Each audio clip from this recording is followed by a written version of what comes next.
Hello and welcome to Daily News Podcast on Mangalore today.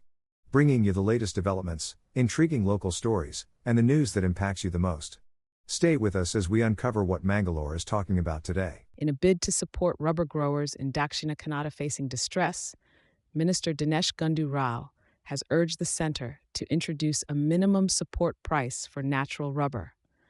Rao emphasized that rubber cultivation involves strenuous farm labor and should be assessed based on production costs rather than being treated solely as an industrial raw material. Despite the exclusion of natural rubber from the MSP list of mandated agricultural crops, Rao called for its inclusion to alleviate the financial struggles of thousands of families dependent on rubber cultivation. Responding to Rao's request, Commerce and Industry Minister Piyush Goyal stated that the centre is implementing the Sustainable and Inclusive Development of Natural Rubber Sector scheme to provide support to the sector. Goyal highlighted the increased outlay for the scheme and ongoing efforts to address the challenges faced by rubber growers in the region. Mangaluru immersed in spiritual fervor as devotees thronged Shiva temples to celebrate Maha Shivaratri. Kadri Sri Manjunatha Temple saw special pujas and abhishekas, while devotees sought blessings for peace and prosperity. Kudroli Sri Gokarnanath Temple dazzled with Maharudrabhisheka and Shadasiela Abhisheka rituals, amidst devotional music and bhajans. The night will be filled with Jagarayan Vigil, Rathotsava chariot procession, and Karadipa at Kudroli. Other temples in the region join in the Maha Shivaratri celebrations with special ceremonies. Emphasizing the spiritual significance of Shivaratri, Dharmasthal's Dharmadikari D. Veerendra Heggade urged foot pilgrims to give up personal flaws and lead a life rooted in good values. He felicitated pilgrims led by Guru Hanumanthappa Swamiji from Mangaluru. Heggade highlighted Lord Manjunatha Swami's power to absorb imperfections and work for the world's welfare, attracting devotees praying for salvation. The increasing female participation in the pilgrimage was lauded. Villagers and the public lent support by providing essentials inspired by the spirit of service. Bengaluru devotees were praised for organizing Annadasoha on Shivaratri. Heggade's aide, A.V. Shetty, and pilgrimage coordinators Guru Hanumanthappa Swamiji and Mariappa were honored by Dharmasthala authorities. Animal rights activists in Mangaluru gathered in a protest outside the city corporation office, advocating for the protection and welfare of street dogs. They argued that recent opposition to feeding street dogs disregards their right to live. The activists emphasized that the Supreme Court's guidelines on street dog management are interim, and until a final decision is made, feeding street dogs should be permitted.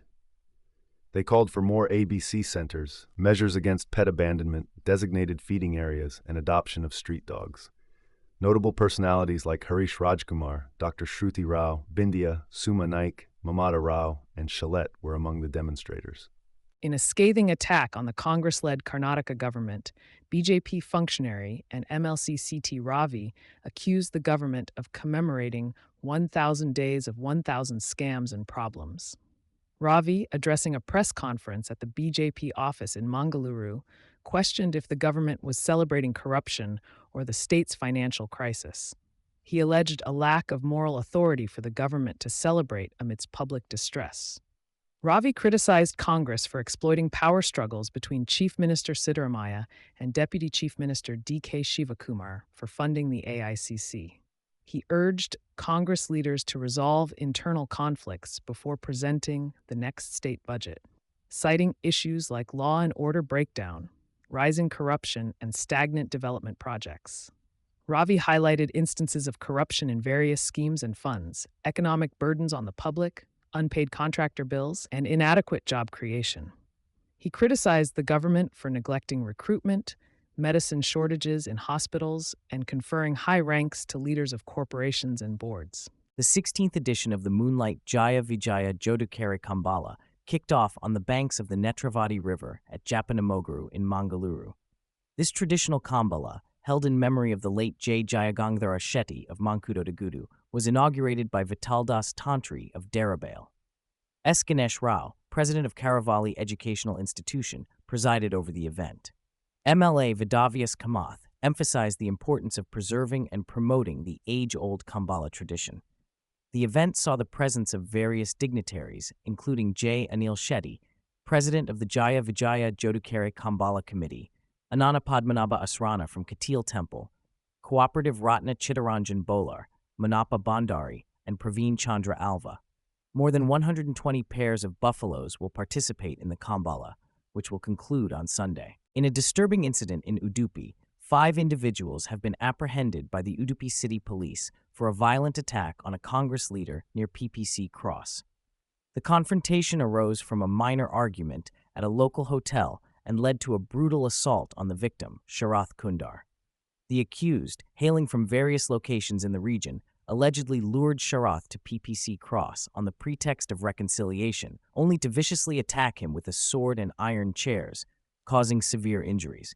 Following a swift investigation, the police managed to track down the suspects in Yellapur and seize incriminating evidence. The accused, including individuals like Akshat Pai and Sushant, will now face legal proceedings for their heinous actions. Traffic in Mangaluru faces a major change as the PWD kicks off a road upgradation project between Pumpwell and Karavali Junction. The 4-month diversion starting tomorrow will allow one-way traffic from Karavali Jayan to Pumpwell, while vehicles in the opposite direction will be rerouted via Old Kankanadi Road. City buses will stick to their routes, but some will be diverted. To reduce congestion, parking is banned on specified roads. Drivers from Thaukatu and Ulal are advised to use the Mahakali Padpu Railway underpass. Heavy vehicles heading to the KSRTC bus stand in Vijaya must take a longer route via Nanthur Junction. The project will cost 4 crore to replace asphalt with concrete, excluding pavement and drains. Despite water supply line challenges, work will begin on the up lane from Pumpwell. Let's cooperate for smoother traffic and a better road. Amidst concerns of youth falling into digital slavery abroad, Mangaluru MP Brajesh Chauta has urged the External Affairs Ministry to crack down on fake recruitment agencies. Recently, 5 youths from Mangaluru were rescued after being trafficked to Cambodia under false pretenses. They were allegedly forced into digital fraud after their documents were seized. Police have registered a case against the owners of the recruitment firms involved. MP Chauta emphasized the need for better regulation of overseas agencies, pre-departure counseling, and awareness campaigns to protect vulnerable youth. External Affairs Minister S. J. Shankar has responded positively to the calls for action to safeguard Indians abroad. Let's hope these steps will prevent more youth from Dakshina Kannada and beyond from falling victim to such exploitation.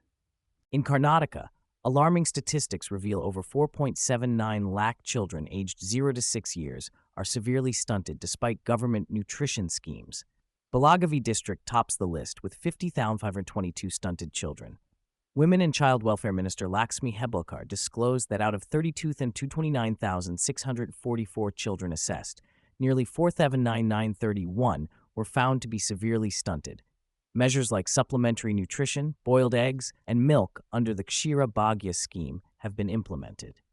A new initiative named Chigaru has been introduced in 8 districts to identify and support malnourished children. Monthly monitoring of height and weight at Anganwadi centers will continue to address the root causes of stunting. In a tragic development, a 22-year-old Indian student hailing from Karnataka, who went missing in California, has been found dead. Saketh Srinivasaya, a master's student at the University of California, Berkeley, was reported missing on February 9th, and his body has now been recovered by local authorities. The Indian consulate in San Francisco is assisting with the repatriation of his mortal remains to India. Srinivasaya, a brilliant academic and inventor, had his backpack with passport and laptop found near Tilden Regional Park after he disappeared. The student community and authorities in California had launched a widespread search effort to locate him. This tragic incident has highlighted concerns about the safety of Indian students abroad. The Ministry of External Affairs has reassured that steps are being taken to ensure the well-being of students overseas. Our thoughts and prayers are with Srinivasaya's family during this difficult time. As we conclude today's broadcast, we extend our heartfelt thanks for your viewership. For more on the stories we've shared and beyond, our website mangaloretoday.com awaits your visit. Don't forget to subscribe for all the latest news. Thank you, and good night.